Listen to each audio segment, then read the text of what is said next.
যারা এখনো সমালোচনা করছেন তাদের চৈতন্য উদয় হোক। আসল বাংলার অনেক ক্ষতি হয়ে গেছে, শিক্ষা হারিয়ে গেছে, সংস্কৃতি ধ্বংস হয়ে গেছে। আমরা বাংলাটাকে নবনির্মাণ করি। বাংলা বাঙালি, বাংলার সংস্কৃতি কবিগুরুকে বাদ দেওয়া হয় না। তাই রবীন্দ্র জয়ন্তীতে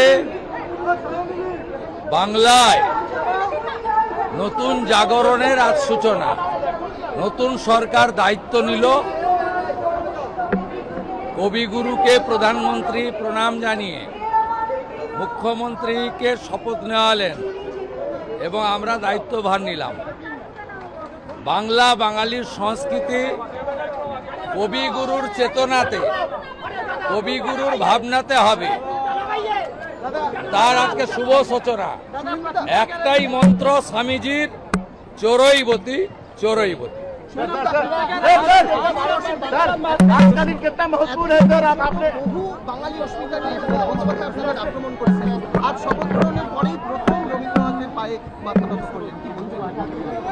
আরে ধুতি পাঞ্জাবিতে থাকা ডক্টর শ্যামাপ্রসাদ মুখার্জির তৈরি করা আদর্শের ভিত্তিতে যে রাজনৈতিক দল, তাকে কারোর কাছ থেকে সার্টিফিকেট নিতে হবে না।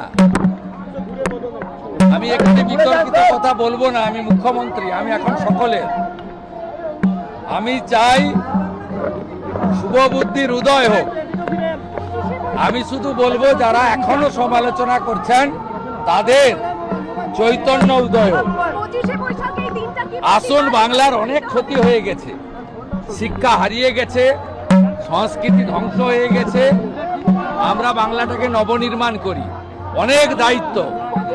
এখন এইসব রাজনৈতিক কচকচানি, একে অপরের সমালোচনার সময় নয়।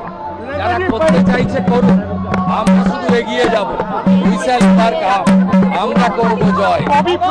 আমি বিবেকানন্দের ভাষায় চোরইবতী চোরইবতী।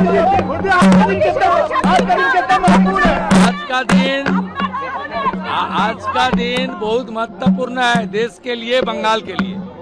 इसलिए प्रधानमंत्री का इच्छा था नया सरकार रविंद्र जयंती का दिन अपना कार्यकाल शुरू करे। इसलिए हम लोग प्रधानमंत्री जी का नेतृत्व में कवि गुरु को प्रणाम करते हुए आज संविधान को मानते हुए ओथ टेकिंग किया, शपथ लिया है। और उसका बाद मेरा सरकारी कार्यक्रम ये जोड़ा साको से हुआ है, कवि गुरु को प्रणाम करके माल्यार्पण करके।